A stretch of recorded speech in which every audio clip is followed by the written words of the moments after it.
millionaires and billionaires. For every millionaire and billionaire in our society. Tax cuts for the rich. For millionaires and billionaires. To every millionaire and billionaire in the country. $1 trillion on tax cuts for millionaires and billionaires.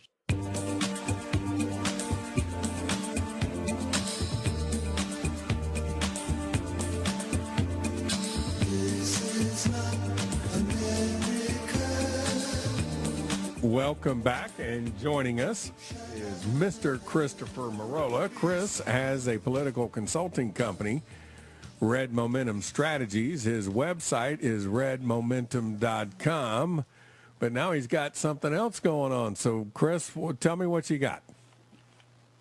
Oh, sure. I was basically coming across an article for the last few days, I guess it was Monday, from Bono, the rock singer with the group U2.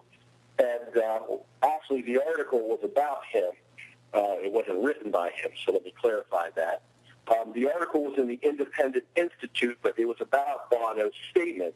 Bono, who used to be a pretty big proponent of aid to the third world and to impoverished nations, has now basically done a 180 and said, and this is the quote, capitalism takes more people out of poverty than aid.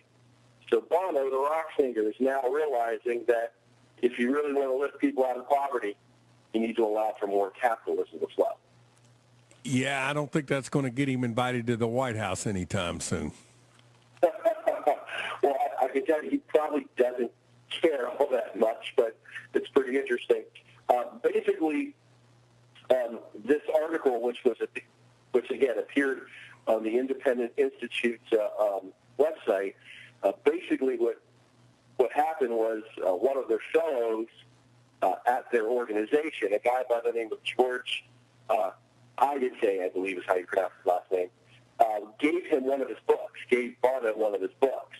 His book is called Africa Unchained, and in it he demonstrates how capitalism will do more to lift Africa out of the difficult situation that some of those nations are in than any aid ever will. So Bono read the book and was convinced. So that's pretty awesome to hear that someone of that stature, a celebrity, a debutante of sorts, he is, having the platform to speak to the world, and he's using it wisely. He's saying, look, capitalism is our best weapon against poverty. Well, that reminds me of one of Reagan's quotes. Reagan said the best anti-poverty program was a job. Exactly. And what a contrast to what we're being told by this current administration and the Democrat Party, that somehow more aid is somehow supposed to lift people out of poverty.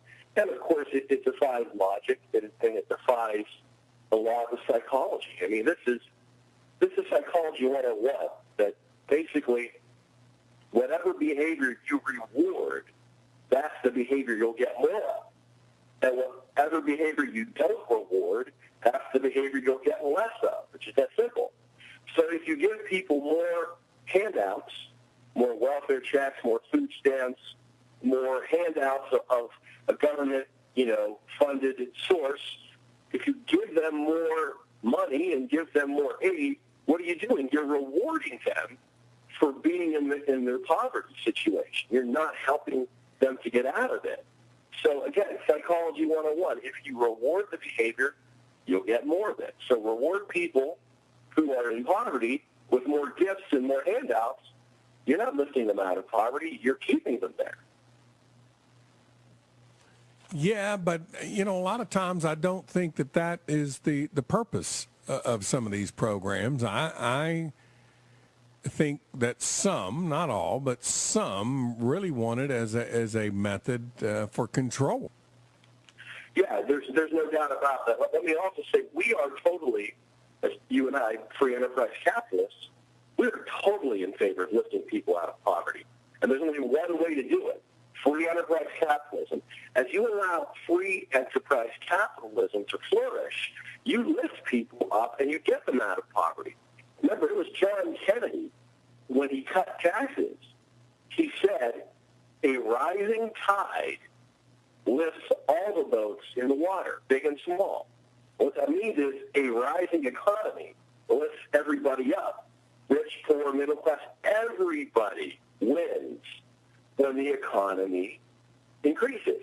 But unfortunately, there are some people on the left, they have such class envy, they can't stand to see wealthy people become more successful as much as poor people become more successful. They think only the poor should be successful and the rich should be torn down. And in that very, small, myopic way of thinking, they can't get their mind around the fact that it's the rich that provide the jobs that lift the poor out of poverty. So we want the poor to come out of poverty, but there's only one way to truly do it. It's to empower people who are in poverty to get out of poverty by working their way out of poverty with a job, with economic opportunity. And if you keep sticking it to the rich, then you're going to destroy those same opportunities. So it's ridiculous. But yes, I agree with you that there are people, mostly on the political left, who truly do know that these programs don't work. Their objective is to, as you said, keep people dependent on government.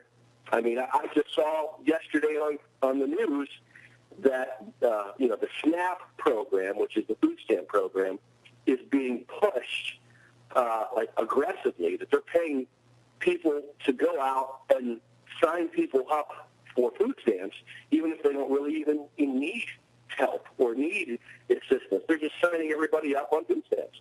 Yeah, well, that's kind of old news. Back to JFK for a moment. By today's standards, he would have been to the right of the last two GOP presidential candidates.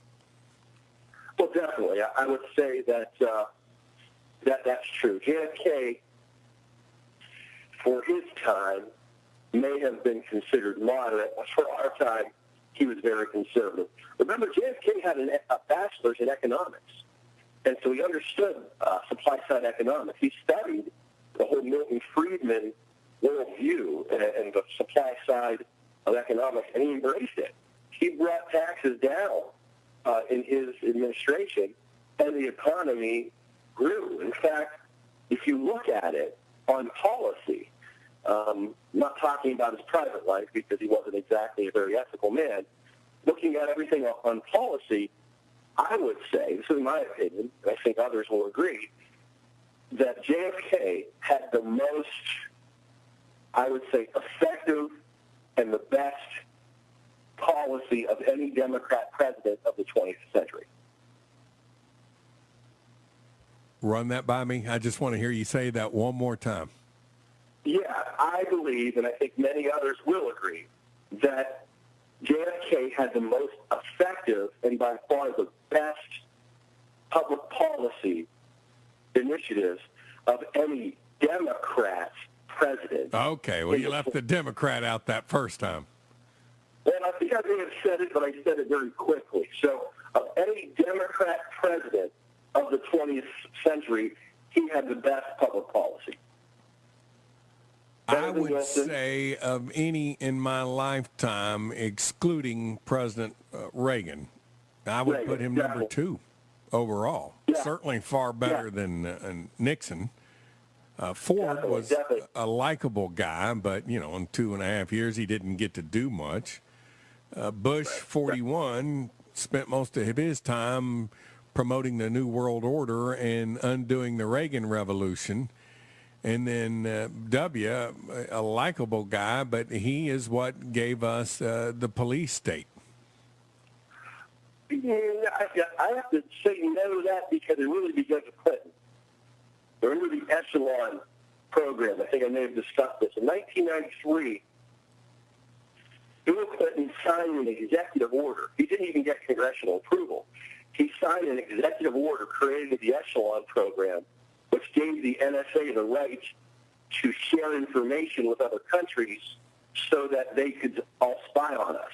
Basically, since the NSA is not supposed to spy on American citizens, he allowed other countries to spy on us and share that information with the NSA.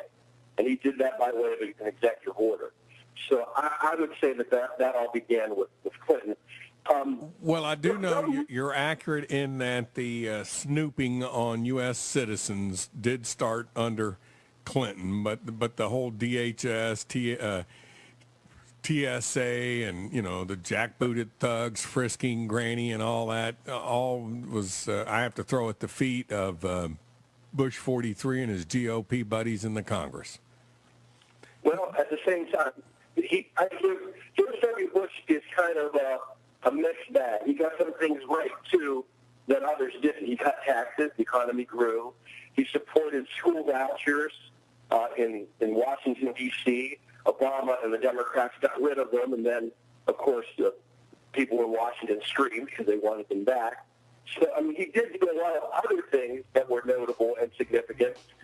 George W. Bush had Bill Clinton's, assault weapons ban. So he did a lot of good things as well.